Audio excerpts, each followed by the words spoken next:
De las cenizas de la Primera Guerra Mundial, Adolf Hitler intentó construir un siniestro nuevo orden, regido por una raza aria de superhombres. Desplegó un imperio de terror nunca antes visto en el mundo. Muchos creen que los nazis invocaban extraños espíritus y que seguían prácticas ocultistas, latentes en Europa por miles de años. Hoy los documentos prueban que sus creencias se basaron en la perversión de una antigua ciencia pagana, mezcla de míticas batallas entre las fuerzas de la luz y la sombra, y de un viaje terrorífico hacia un mundo regido por místicos, dementes y asesinos.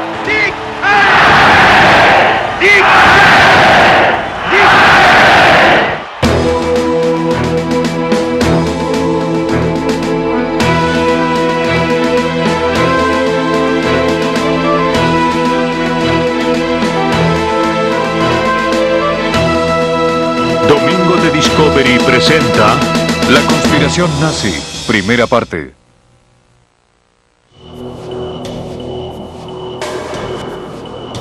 Los Himalayas, en el Tíbet. En 1930, los nazis comenzaron a buscar en la cima del mundo la evidencia de antiguos sumos sacerdotes, creyéndolos sus antecesores de sangre.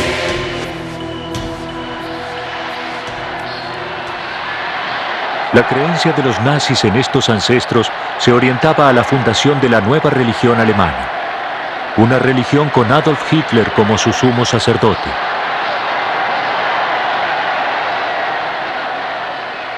La cruzada diabólica de Hitler era inspirada por la creencia de que la sangre aria pura estaba siendo contaminada por una raza inferior. Una vez eliminados los elementos extraños, una nueva raza de superhombres arios gobernaría al mundo. Esta era la interpretación nazi sobre mitos antiguos y ciencias ocultas de miles de años de antigüedad.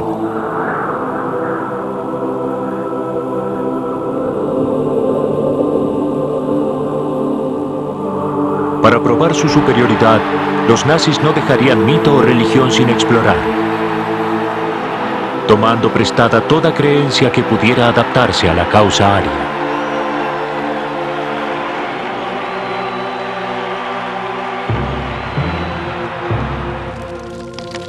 Hitler necesitaba eliminar toda religión competitiva como fundamento para esta nueva fe.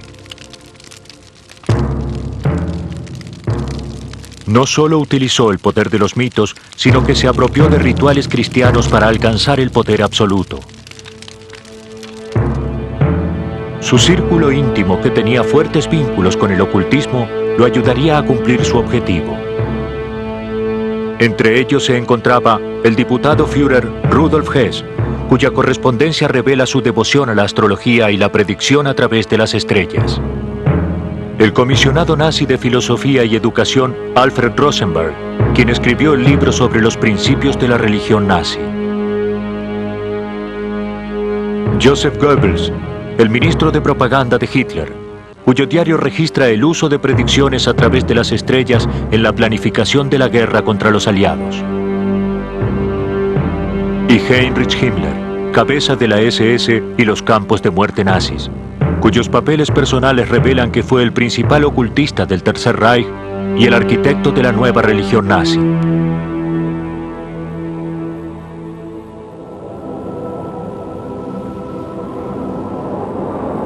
Como fundamento de esta nueva religión, hay una antigua leyenda que cuenta la historia de un continente en el Atlántico Norte. Allí vivía una raza de seres superiores que cayó en desgracia a través de la maldad y la inmoralidad.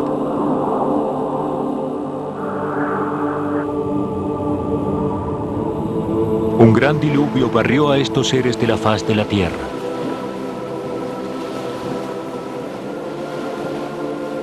Pero antes de ser destruidos, algunos sacerdotes huyeron en botes, dirigiéndose a la India y a las altas cumbres del Tíbet. Los místicos creen que los sacerdotes que huyeron son la raza original de semidioses arios, los ancestros de todos los indos y europeos. A esta tierra se la llamó Atlantis.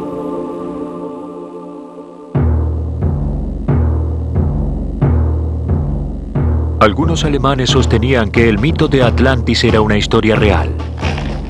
Su prueba de que los arios fueron los elegidos, descendientes de los seres superiores de Atlantis, y que perdieron sus poderes al mezclarse con simples mortales.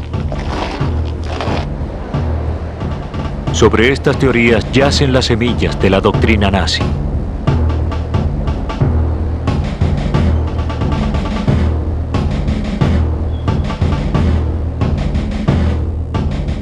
El Reichsführer de la SS, Heinrich Himmler, un nacionalista extremo, tomó como misión la tarea de probar que los alemanes eran los descendientes de la raza superior de Atlantis. Dr. Michael Cater, profesor de historia. Nacionalistas, particularmente aquellos que creían en la superioridad de la raza aria, siempre alimentaron la idea de una isla desaparecida, de un mundo escondido, una forma de utopía. Himmler pudo haber pensado que este mundo estaba en el Tíbet y que esta raza superior, la raza superior atlántica, como a él le gustaba llamarla, vivió en las montañas tibetanas. Aún habría descendientes vivos. Himmler creía que la leyenda oculta de Atlantis era cierta, que los míticos seres superiores de Atlantis ciertamente se dirigieron desde el Tíbet hacia el norte de Europa y que sus descendientes se convirtieron en los nórdicos o raza aria.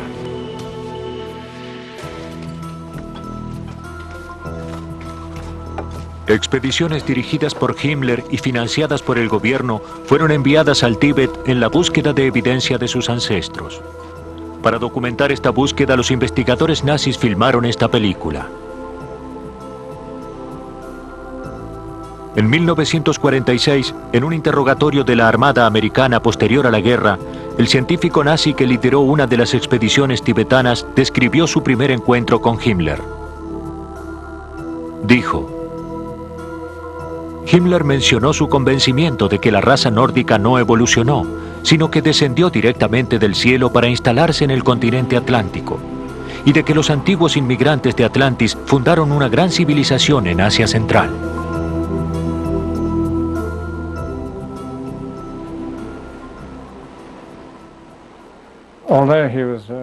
A pesar de haber sido un muy racional, calculador y poderoso agente, Peter Padfield, historiador. fue también un romántico idealista y ciertamente creyó en estos mitos. De otra manera, no hubiera invertido dinero, tiempo y energía en enviar expediciones al Tíbet.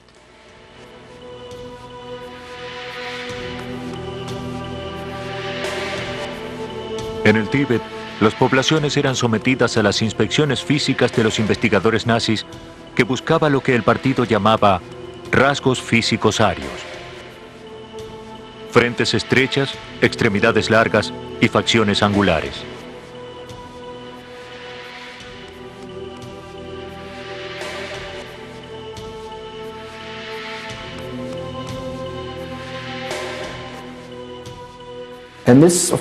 Y esto, por supuesto, fue llevado a cabo durante la guerra, por cuanto en ese momento eran capaces de experimentar todavía inocentemente sobre los objetos vivientes. Estoy hablando, por ejemplo, de medir el cráneo de las personas.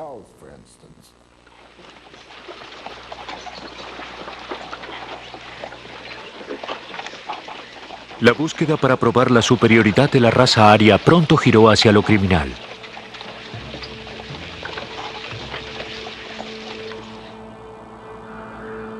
Los nazis comenzarían a asesinar a la gente y a usar sus cuerpos para experimentar.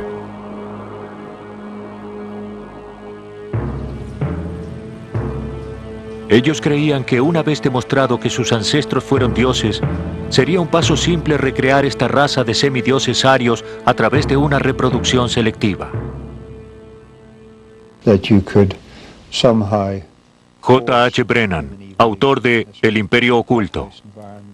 Que uno podía de alguna manera forzar la evolución humana en una especie de invernadero, seleccionando a los padres de un niño y luego reproducir su descendencia hasta el día en que uno consigue reproducir al hombre superior, que fue pronosticado en otras teorías ocultistas.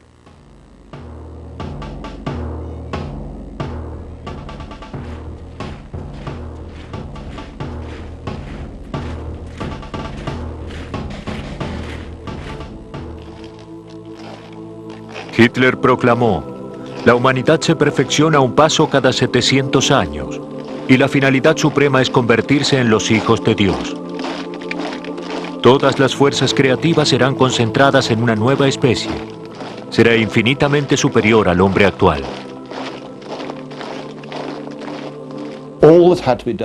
Dr. Nicholas Guthrie Clark, historiador.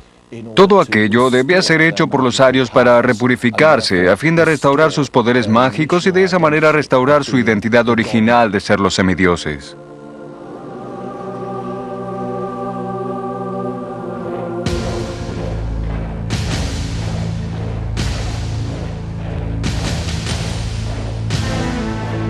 La base de la reproducción fue la SS de Himmler.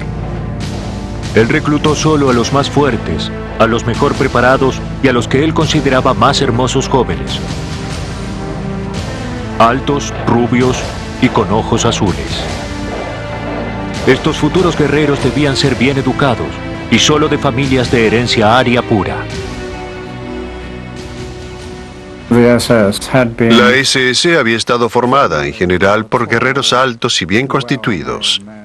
Ahora bien, Himmler decretó que todos en la SS debían medir 1,75 m de alto, ya que esta era la altura de Himmler.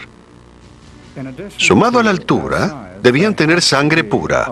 Para ser oficiales, debían poseer ancestros alemanes puros, sin cruzas, hasta 1750.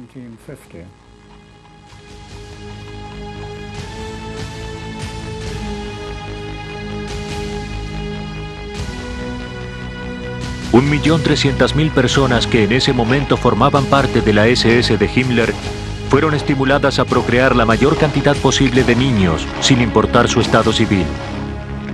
Los SS, les dijo, tienen un deber sagrado hacia su nación y su Führer: engendrar bebés arios sanos.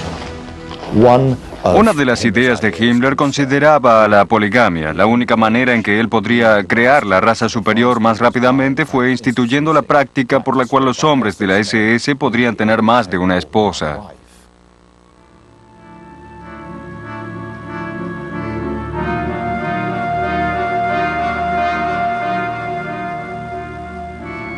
En 1935, Himmler creó el programa Lebensborn, cuyo significado es fuente de vida. Lebensborn fue designado para facilitar el nacimiento, alojamiento y crianza de la mayor cantidad de bebés arios puros posible. El programa de Himmler fue documentado por imágenes reales de bebés de Lebensborn.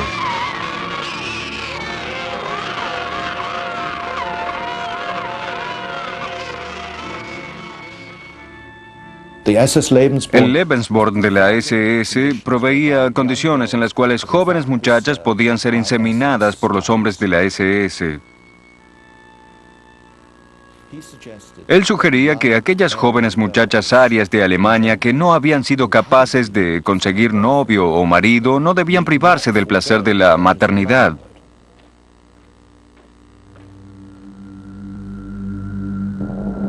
De acuerdo a la doctrina de Lebensborn, un hijo ilegítimo no era una desgracia mientras la madre fuera genéticamente apta. Las mujeres eran preparadas para cumplir una función: procrear los niños cuya descendencia, según la creencia del partido nazi, se convertirían en dioses. Aproximadamente 11.000 bebés de Lebensborn fueron procreados entre 1935 y 1945. La mayoría de estos niños nunca conoció a sus padres.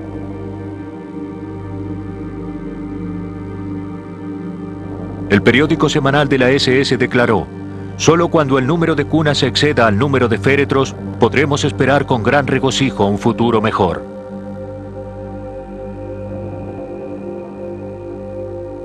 Los bebés de Lebensborn inmediatamente se convirtieron en propiedad del Estado. Algunos fueron criados en asilos, mientras que otros fueron adoptados y criados por familias de la SS. Durante la guerra, niños con apariencia aria fueron secuestrados de las naciones conquistadas y enviados a asilos de Lebensborn en Alemania. Los archivos nazis indican que 200.000 bebés polacos fueron secuestrados y llevados a asilos de Lebensborn, en donde recibieron entrenamiento cuidadoso de cada aspecto de la cultura y mitología nazi.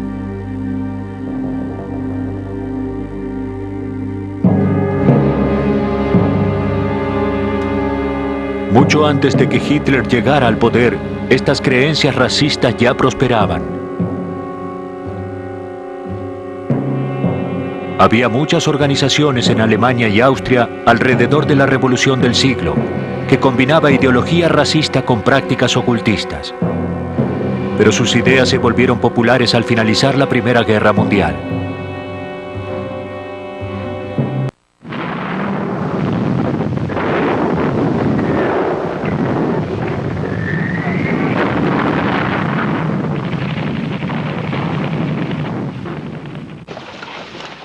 El alguna vez poderoso imperio de Alemania había sido desarmado y se hallaba a merced de las naciones vencedoras luego de la Primera Guerra Mundial. En las antiguamente opulentas ciudades, veteranos lisiados acechaban las calles como fantasmas de otros tiempos. Alguien que creció en Berlín en los años 20 recuerda todo. George Moss, profesor de historia. Recuerda el paisaje urbano con lisiados de la Primera Guerra Mundial, quienes, por supuesto, no tenían pensión, no tenían nada. Quienes mendigaban en las calles, sin piernas y sin brazos. Quienes recordaban la gran miseria de lo que se podía llamar paisaje urbano. Millones se encontraban desempleados. La inflación era desenfrenada. En todos lados había recesión, inanición y pobreza. Vi muchas manifestaciones antes de que Hitler llegara al poder. Manifestaciones reales que surgían del sufrimiento de la gente. Henry Mettelmann, ex miembro de la juventud de Hitler. El desempleo en masa y su consecuente pobreza. Y gritaban frases como: dennos pan, dennos trabajo.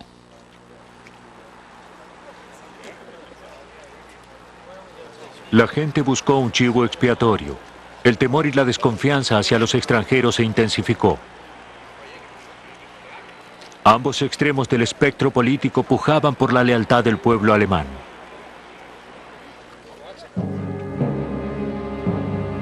Luego de servir con distinción en la Primera Guerra Mundial, Hitler fue destinado a Múnich, en donde debía infiltrarse en organizaciones de la izquierda para el ejército.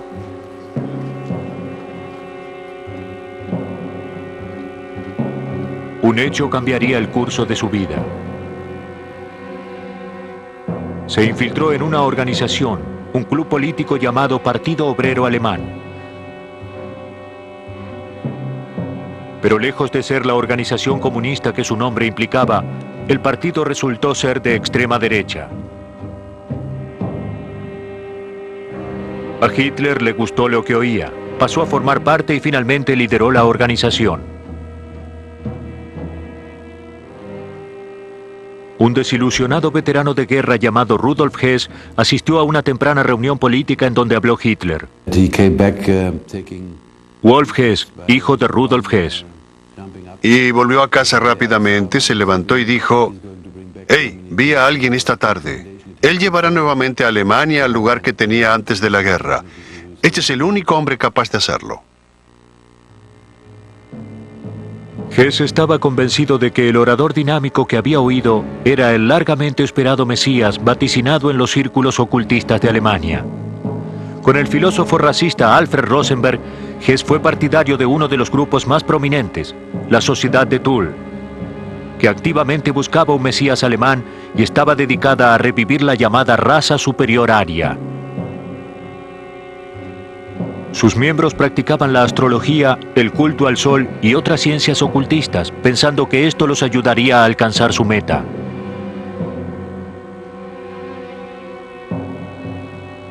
Su emblema era una daga dispuesta contra una cruz gamada curva.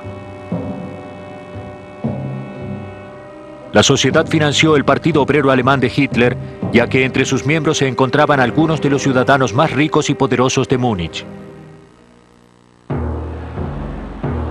En 1920, el partido de Hitler cambió oficialmente su nombre por el de Partido Obrero Nacional Socialista Alemán, el NSDAP, o como se lo conocería pronto, el Partido Nazi. Con Hitler como su líder, el partido nazi creció rápidamente, recogiendo gente en un frenesí de negociaciones temibles y oratoria vehemente. Él les dio el líder carismático y fuerte que habían anhelado desde la guerra. Como muchos de los alemanes y austríacos de aquel momento, Hitler vivió en un ambiente que ya era hostil al judaísmo. Él hubiera encontrado fácilmente estas ideas en publicaciones populares como el Ostara, una publicación abierta de racismo ocultista escrita por un monje místico, renegado y recientemente depuesto llamado Lanz von Liebenfels. La publicación Ostara es un buen ejemplo de cómo Hitler adquirió su racismo y antisemitismo. Incluso pagó una visita a la oficina de la editorial de Lanz para obtener ejemplares atrasados. Inmensamente popular en aquel momento, el periódico predicaba que las razas nórdicas o arias tenían mucho que temer de la gente más oscura que ellos, y señalaba a los judíos como los más temibles. El Ostara reclamaba que los judíos impedían a los arios tomar su lugar correcto como gobernadores del mundo, una batalla eterna que se remonta a los tiempos bíblicos.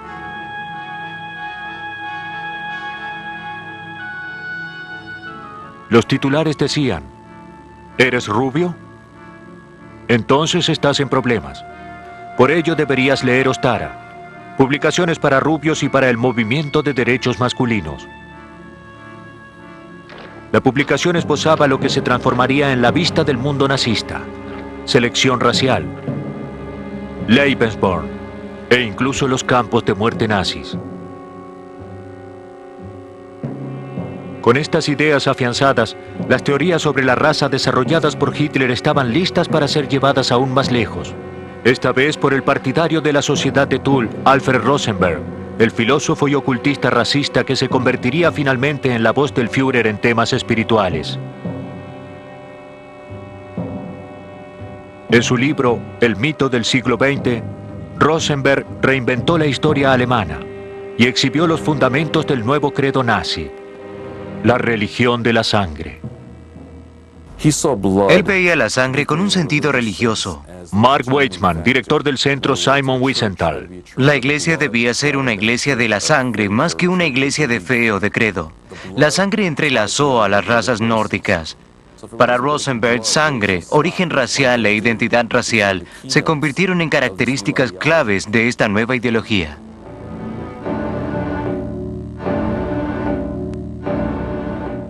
Rosenberg predicaba que la sangre de la gente transporta el alma de la raza. Yo creo que si uno mira atrás, John Matthews, autor de Mitología del Cáliz. hacia las tradiciones esotéricas del oeste, uno encuentra que la sangre fue siempre considerada como un vínculo importante del espíritu. Es una sustancia sagrada que contiene, además de la vida física de la persona, la vida espiritual.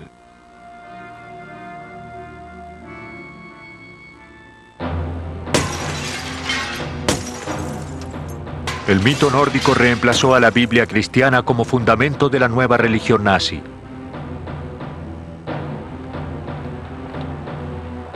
En un desfile organizado por Rosenberg y capturado en un film, los nazis celebraban su versión recientemente concebida de la cultura e historia aria.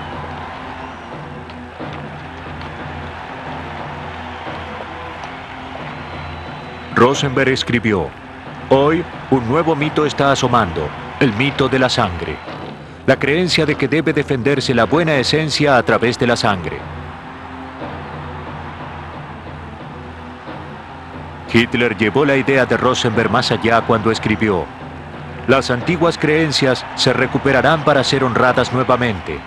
Todo el conocimiento secreto de la naturaleza, de lo divino, lo demoníaco.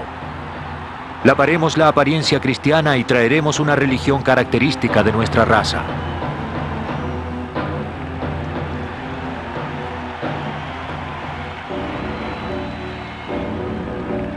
Como símbolo de esta nueva religión, Hitler eligió la esvástica.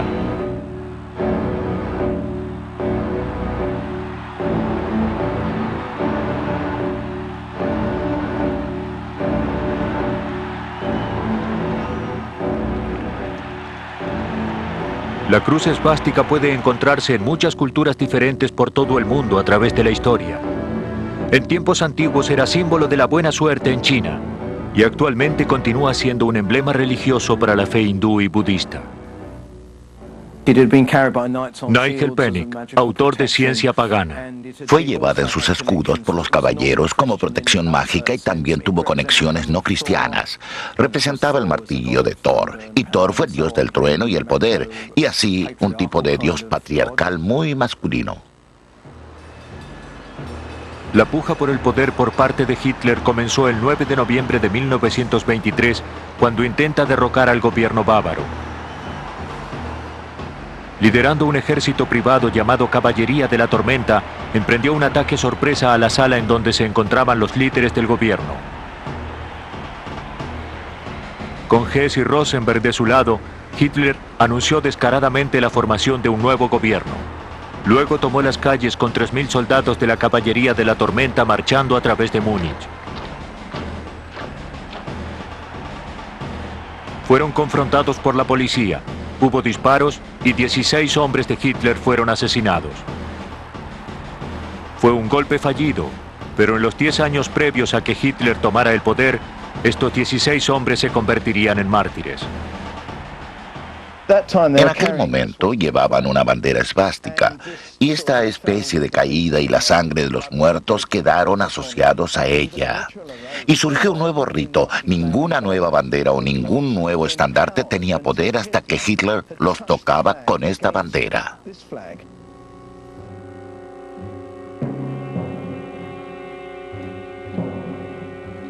La sangre nazi alcanzó a tener un poder simbólico sagrado, ritualizado y santificado en la ceremonia conocida como el rito de la bandera de sangre.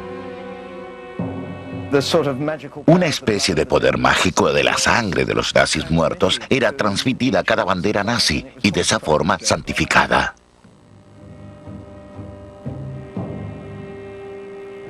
La bandera de sangre era el crucifijo de la religión de Hitler. Llegaría a simbolizar su nuevo reinado. En 1933, Hitler consiguió convertirse en el Führer, el líder. Unser Führer, der Reichskanzler Adolf Hitler, hat das Wort.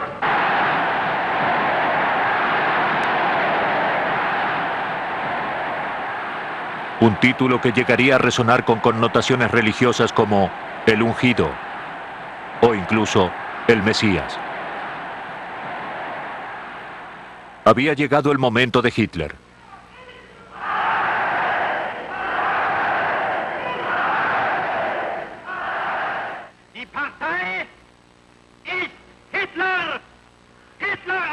El partido es Hitler. Hitler es Alemania.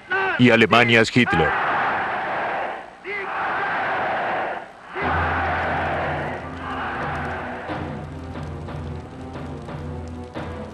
Con la elevación de Hitler a líder, la religión de la sangre se convirtió en la religión indiscutida del partido nazi, completada con feriados religiosos y mártires.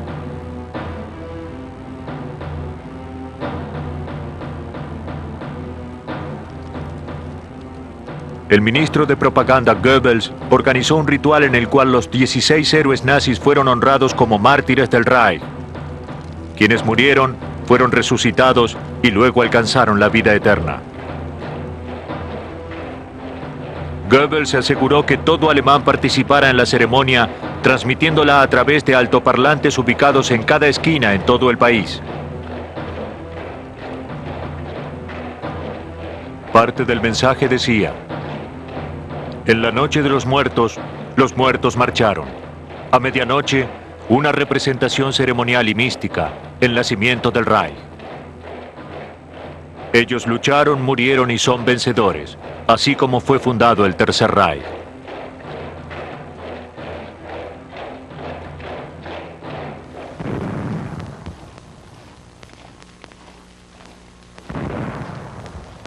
Los cuerpos de los 16 héroes fueron sepultados en un edificio conocido como el Feldenhall, o Templo del Honor.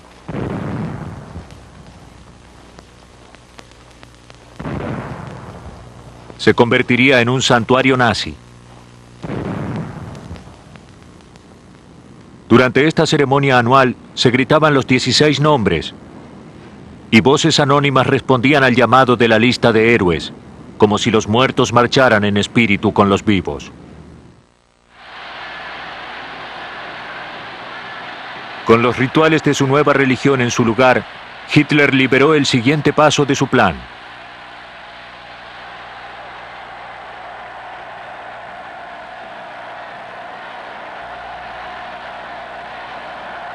Él escribió: "La fuerza sin fundamento espiritual está predestinada a fallar".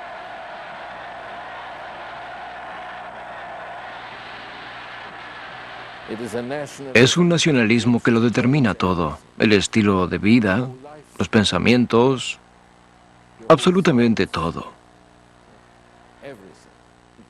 El aspecto más predominante de él, si se quiere, es que estaban dispuestos a sacrificarse por su patria. El adoctrinamiento hacia la fe nazi con Hitler como Dios comenzaba temprano y continuaba hasta la adultez.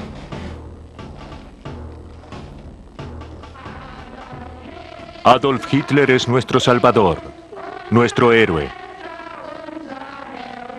Es el ser más noble en el mundo entero. Vivimos para Hitler. Morimos por Hitler. Hitler es nuestro Señor.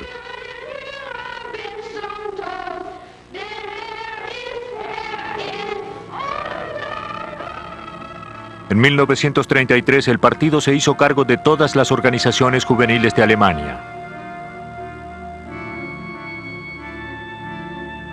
Para las niñas, la organización obligatoria era la Liga de Doncellas Alemanas, en donde se les instruía sobre el autosacrificio, el contraer matrimonio jóvenes y sobre la pertenencia de sus cuerpos a la nación.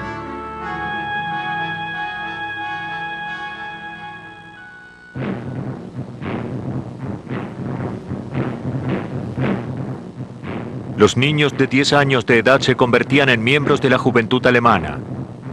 A los 14 años se unían a la juventud de Hitler y a los 18 años al partido nazi.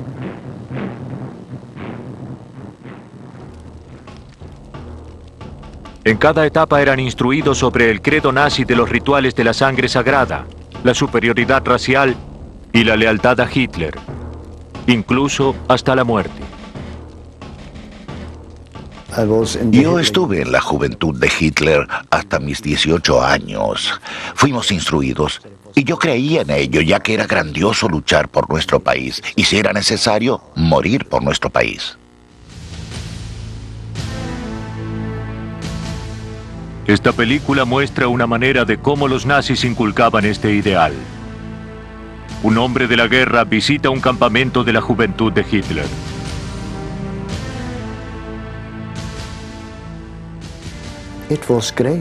Era maravilloso saber que uno pertenecía a la raza más grande, a la nación más grande de la tierra. Yo lo creía, porque yo era un alemán. Sangre alemana corría por mis venas y eso me hacía superior a los otros. Hitler afirmó: "Quiero ver de nuevo en los ojos de la juventud el destello de la bestia victimaria".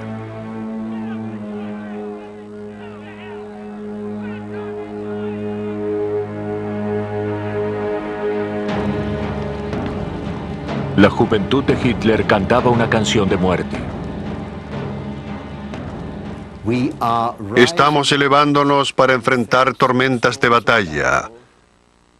La muerte de un héroe es nuestro derecho. En otras palabras, decíamos que un niño de 17 años de edad era imbuido con la noción de que él podía reclamar el derecho.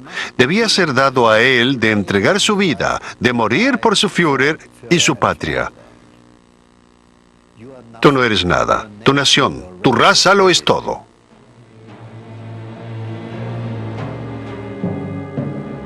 A los 18 años, los cadetes se entregaban al Führer tomando un juramento sagrado. Ich schwöre. Yo juro. Y todos nosotros debíamos repetirlo y debíamos tener nuestras manos, nuestros dedos en el aire.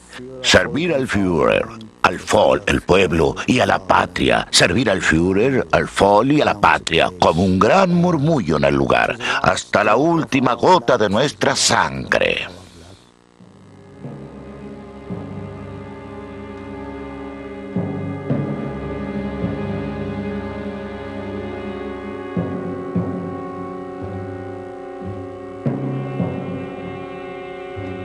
En el centro del adoctrinamiento de cada alemán se encontraba la autobiografía de Hitler, Mein Kampf, o Mi lucha.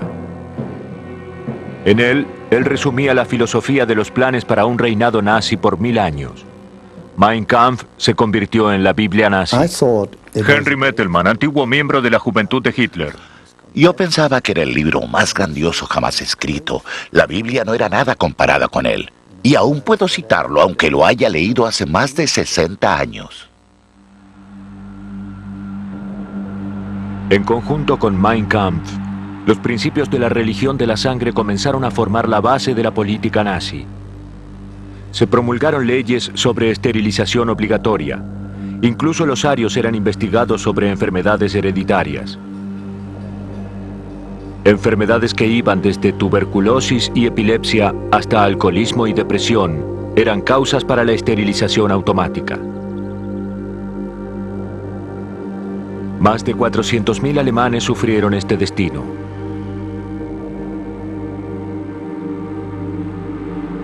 Hitler razonaba. La exigencia de que se impida que gente defectuosa propague su defecto a sus descendientes está perfectamente justificada. Y ejecutada sistemáticamente representa el acto más humano de la humanidad.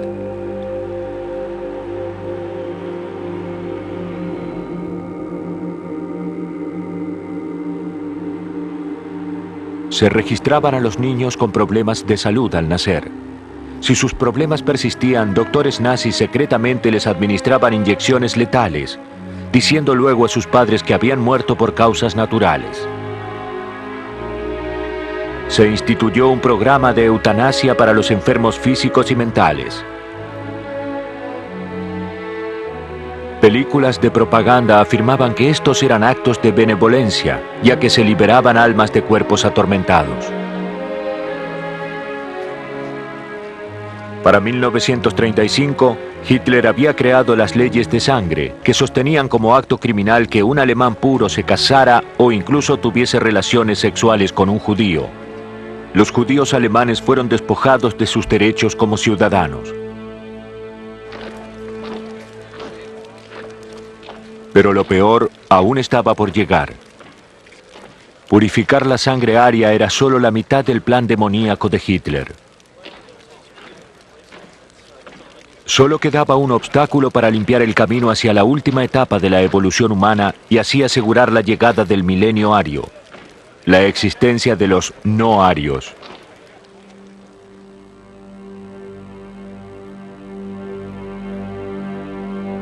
J. Brennan, autor de El Imperio Oculto. Entonces se comenzó esterilizándolos. Luego se notó que esta manera era demasiado lenta y se finalizó asesinándolos en cámaras de gas, método rápido, eficaz y económico. Hitler escribió: será necesario tomar las decisiones más graves y duras. Una medida barbárica para el desafortunado al que le atañe, pero una bendición para su prójimo y la posteridad. El dolor pasajero de un siglo puede y debe redimir milenios de sufrimiento.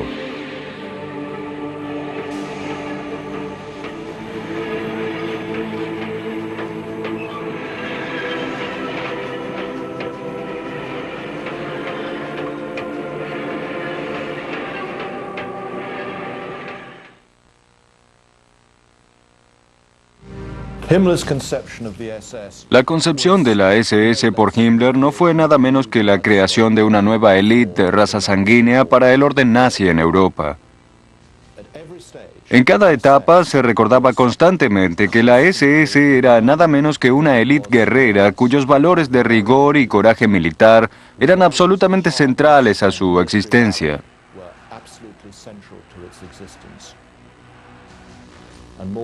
Y más allá que eso, estaban asegurando la supervivencia de la raza de esta manera.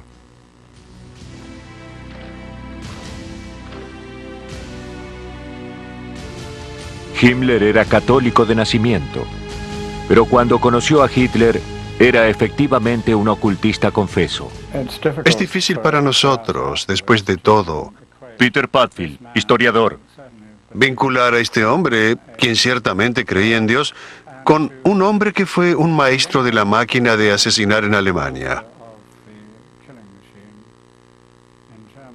Pero ciertamente, las dos cosas, por supuesto, están vinculadas, ya que lo que él trataba de hacer era sacar las fuerzas que él creía que habían corrompido a Alemania y volver a sus antecesores de sangre pura.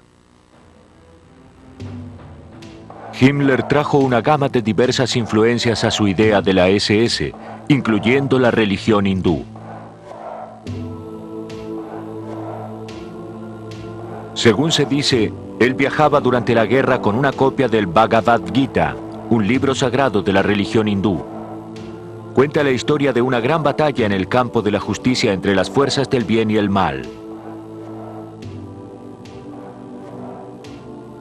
La creencia hindú en la reencarnación y su rígido sistema de castas seducían a Himmler. Era un modelo perfecto para una élite guerrera nazi que regiría al mundo. Ahora los historiadores dicen que Himmler estaba convencido de que era la reencarnación del rey Heinrich, un líder germano de la Edad Media que impidió a los eslavos invadir Alemania. Mientras los nazis se preparaban para marchar sobre Europa Oriental, Himmler creía que estaba en la senda para realizar su destino kármico, que su SS retorne a la patria para luchar una guerra santa similar.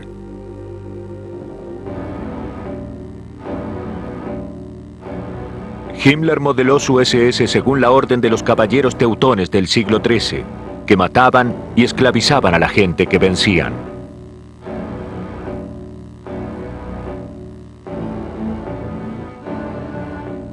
El paralelo con las prácticas de la propia Alemania nazi era inequívoco.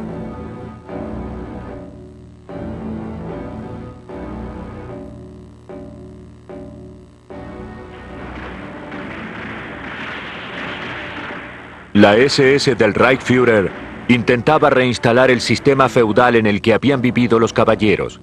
A medida que conquistaba nuevas tierras, cada oficial de la SS tomaría posesión de un estado feudal. Sus habitantes serían asesinados o esclavizados.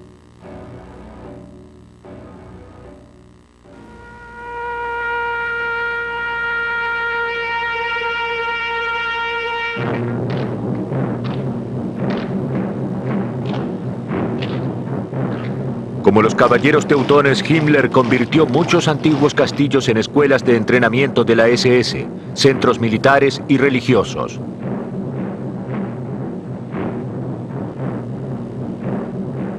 Aquí eran iniciados los reclutas en los hábitos de los llamados sacerdotes guerreros.